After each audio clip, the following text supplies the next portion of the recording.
Hello everyone, welcome to Kakao's Hideout. I am Kakao Kunemi. So for today's video, I'm going to do a random tarot reading for you. If you have been tagged, so that means this is your free tarot reading video post. However, this reading may also resonate with Cups, so Pisces, Scorpio, Cancer. So, pwedeng mag-resonate nito sa'yo. So, Three of Cups in reverse, there's something that you need to take seriously. Na parang you really need to say no muna sa party-party, sa barkada, sa mga kalokohan or yung mga chill na mga type ng activities. Parang merong kailangang gawan mo ng paraan para doon ka lang nakatutok.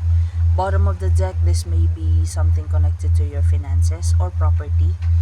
Four of Pentacles, or something na dapat manigurado kang sayo lang, na kailangan ikaw lang yung may say, ikaw lang yung may control over that property, that situation, that money, that material na pwedeng mamahalin din kasi. Now,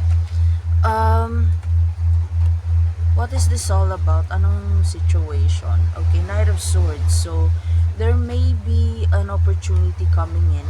Pwedeng a very unexpected visitor na parang, let's say, yung Four of Pentacles kasi property or household na physical. Ang Four of Wands is parang domestic relations. Yung parang yung vibe ng pamamahay.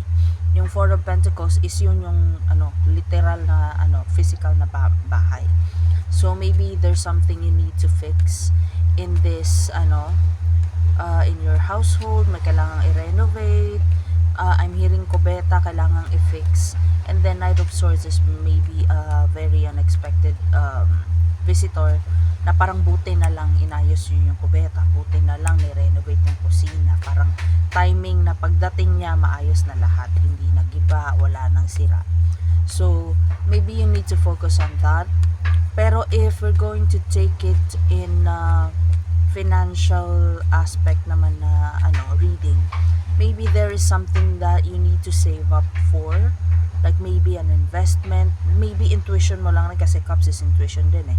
Maybe you need to take seriously na meron kang intuition na parang need kong mag-ipon. Siguro your intuition is telling you na parang need kong gumawa ng paraan na meron pa akong extra income, or parang kailangan kong i-secure yung savings ko.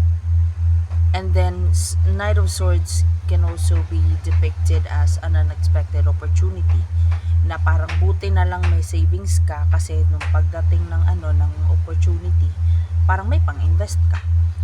Swords is also about winter months, so there's a big possibility na parang ngayon pa lang pinag-iipon ka na, ngayon pa lang pinag-save up ka na in order for you to be able to go get by, or at least have something to use financially, maybe around December this year or January, Feb next year.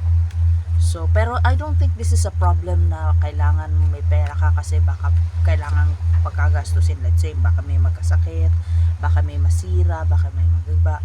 Knight of Swords in upright is actually an opportunity na siguro like a new job, a new business idea na parang buti na lang may naitabi ka kasi may magagamit kang panimula. Okay? And if you're going to do that, possible outcome, Queen of Swords reversed, and bottom of the deck is Page of Swords reversed. So make sure na you will be extra careful sa mga papasukin mo. Pero I don't think this has got something to do with the opportunity coming in. Let's say, si Knight of Swords, siya yung darating na opportunity. Tapos merong ng dalawa. Ay naku, wag yan. Dito ka na lang sa amin kasi at least kami kilala mo. Pero yung kilala mo pa talaga yung tatraidor sa'yo. So be careful with the documents being given to you, or documents na pinagkatiwala mo sa iba. So kung meron mang pipirmahan, read it, understand it before you sign anything. Kung merong mang nagsasabing, ako na lang magtatago ng document na yan, sa akin mo na lang, ako lang magtatabi. No. You have to be careful with whatever document na importante na meron ka. And kung may pipirmahan ka, wag mong iasa sa iba na okay na yan, wag mo na basahin yan, mas matatagalan tayo. No, basahin mo. Okay?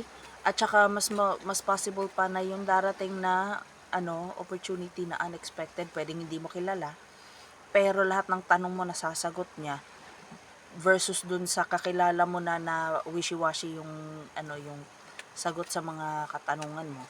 Doon ka na lang sa hindi mo kilala. Kasi parang mas mas reliable. Especially if yung kilala mo na, may history na sila na ginoyo ka dati, ninakawan ka dati, may utang sa'yo hindi binabayaran hanggang ngayon, so say no. Okay? So that's for you. And if you would like to have a paid personal reading with me, just send me a private message, okay? That'll be it.